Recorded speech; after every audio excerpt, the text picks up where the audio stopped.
ABVP की बात कर रहे हैं हम, यानी अखिल भारतीय विद्यार्थी परिषद, और इनका मोटो क्या है? ज्ञान, शील और एकता। लेकिन ये एकता जो है वो अभी एबीवीपी में नहीं दिख रही। वहां से 3 छात्र नेताओं के इस्तीफा देने की खबर है जेएनयू विवाद पर। मौजूदा हालात और रोहित वेमुला के मुद्दे पर मतभेद के बाद इस्तीफा दिया गया, यह कहा जा रहा है। और इस पूरे मामले में एसएसएस यूनिट के अध्यक्ष राहुल यादव और सचिव अंकित हंस ने इस्तीफा दे दिया है।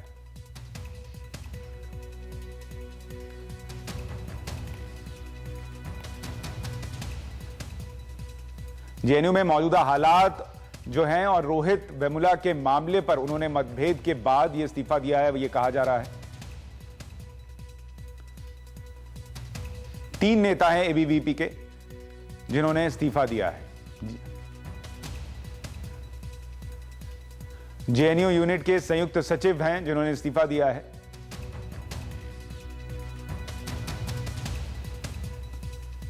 साथ ही नेताओं ने जो चिट्ठी लिखी है उसमें कहा है कि छात्रों का दमन करने वाली सरकार के सुर में सुर नहीं मिला सकते। सरकार ने दक्षिणपंथी फांसीवादी ताकतों की कार्रवाई को मान्यता दी। यह गुंडागर्दी है, राष्ट्रवाद नहीं। देश के नाम पर आप मनमानी नहीं कर सकते।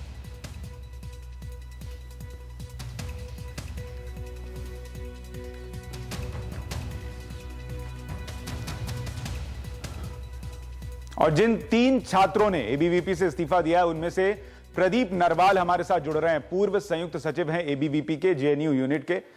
प्रदीप, बहुत स्वागत है एनडीटीवी इंडिया पर आपका। अगर आप हमारे दर्शकों के लिए थोड़ा पॉइंट वाइज बता सकें कि किन मुद्दों पर आपको लगा कि अब आप एबीवीपी में नहीं रह सकते और यह फैसला कब लिया कि एबीवीपी छोड़ना है? देखिए, एबीवीपी से मेरे अब रोहित वेमुला केस हुआ था, मनुस्मृति से थोड़े से मतभेद थे। आप मेरी फेसबुक पोस्ट देख सकते हैं, उस पर मेरे पुराने थोड़े मतभेद थे 2 महीने से। उसमें लिखा भी हुआ मैं थोड़ा बहुत, मैंने रोहित वेमुला केस पे भी। उसके बाद आप देखेंगे कि फिलहाल का जो इंसिडेंट जो हो रहा है जेएनयू में, 9 फरवरी को एंटी इंडियन स्लोगन लगते हैं।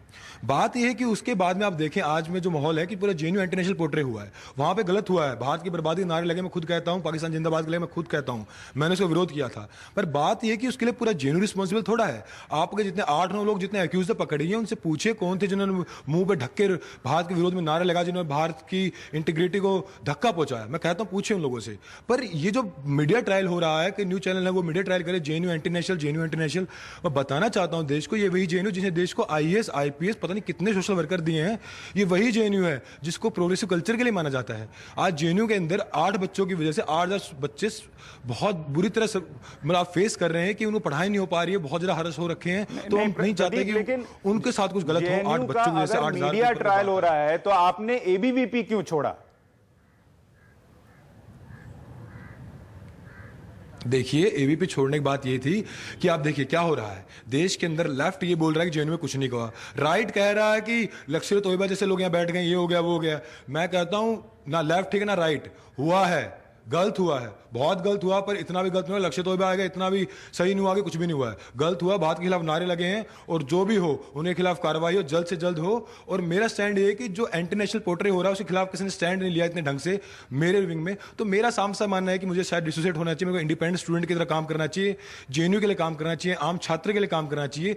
देश में ये हो गया कि मीडिया कर्मी पीट रहे हैं, लोग भारत का झंडा लेके कोई भी खड़ा हो जाता है, देश का ठेकेदार बन जाता है, तो वो ढंग से कंडेम नहीं हो पा रहे हैं। क्या आज वकील, देश के वकील कोर्ट के सामने लोगों को पीट रहे हैं, स्टूडेंट्स को पीट रहे हैं। कन्हैया, आज कन्हैया के साथ मैं नहीं कर रहा, मैं खड़ा हूं कन्हैया के साथ, पर मैं गलत के साथ खड़ा हूं।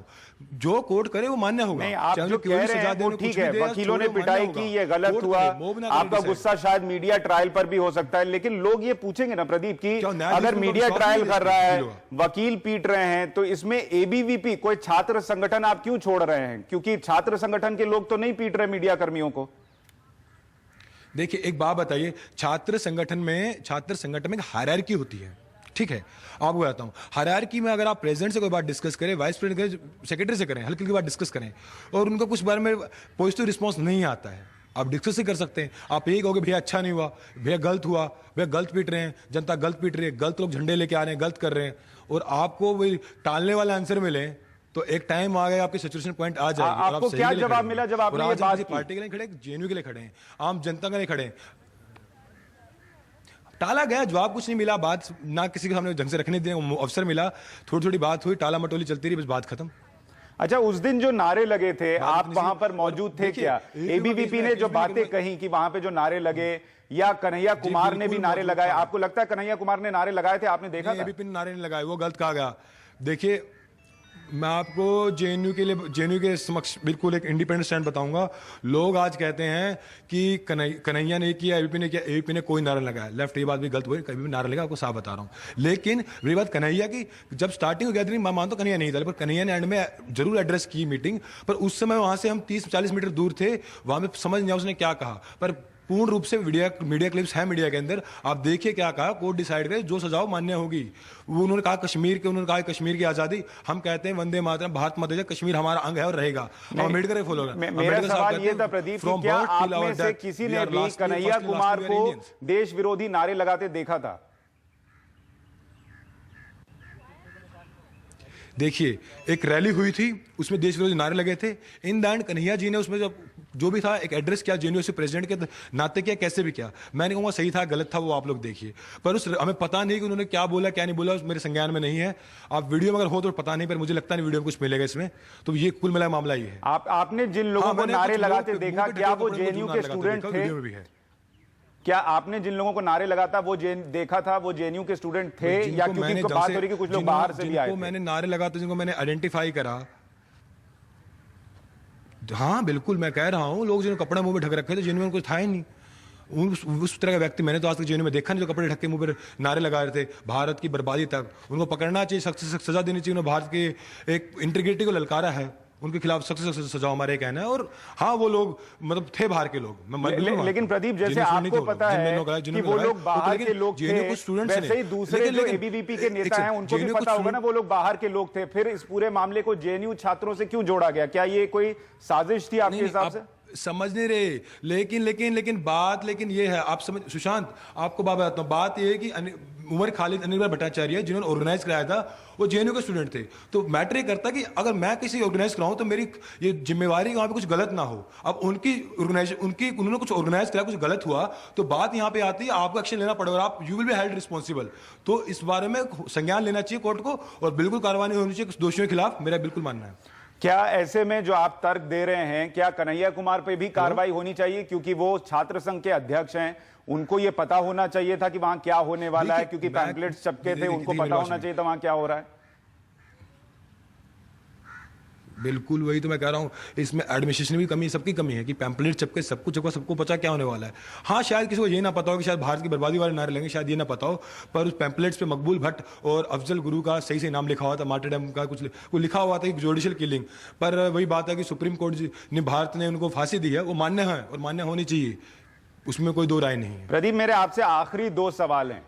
एक तो आपके ही नेता जो हैं एबीवीपी के, वो ये आरोप लगा रहे हैं कि आपको एक बेहतर भविष्य दिखने लग गया, इसलिए आप एबीवीपी छोड़ रहे हैं।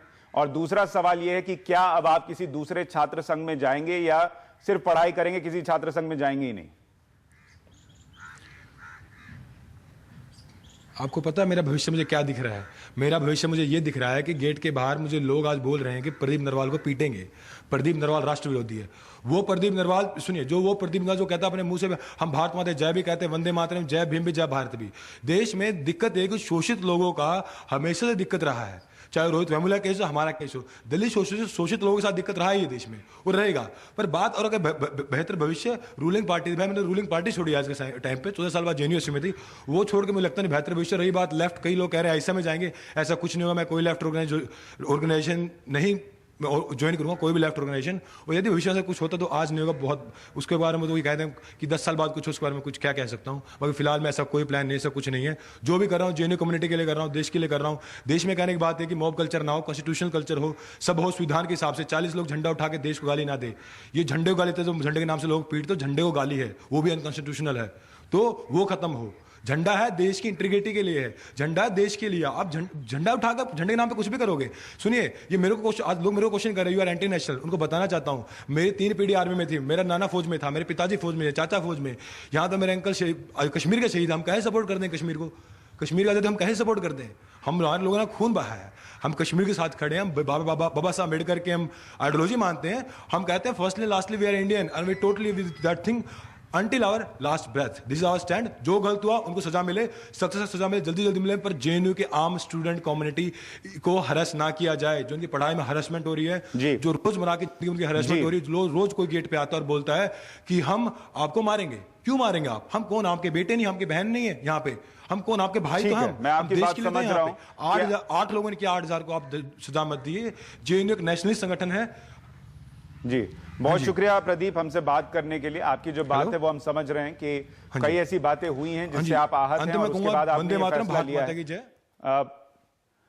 बहुत शुक्रिया प्रदीप वक्त निकालकर हमसे बात करने के लिए। तो प्रदीप को आप सुन रहे थे, प्रदीप नरवाल पूर्व संयुक्त सचिव हैं एबीवीपी के जेएनयू यूनिट के, और वो कह रहे हैं कि ये चिट्ठी भी हम आपको दिखा रहे हैं जो उन्होंने उनके 2 और साथियों के साथ लिखी है अपना इस्तीफा देते हुए एबीवीपी से, और कहा है कि अभी जो बातचीत हुई उसमें ये लग रहा है, वो ये कह रहे हैं कि जो नारेबाजी हुई जेएनयू में वो बिल्कुल गलत थी, वो इससे इत्तेफाक रखते हैं, लेकिन उसके बाद जो माहौल बन रहा है, जिस तरीके से वकीलों ने मारपीट की या फिर और घटनाएं हुई या जेएनयू को पूरी तरीके से दिखाया गया कि एंटी नेशनल इंस्टीट्यूशन है, उससे वो आहत है।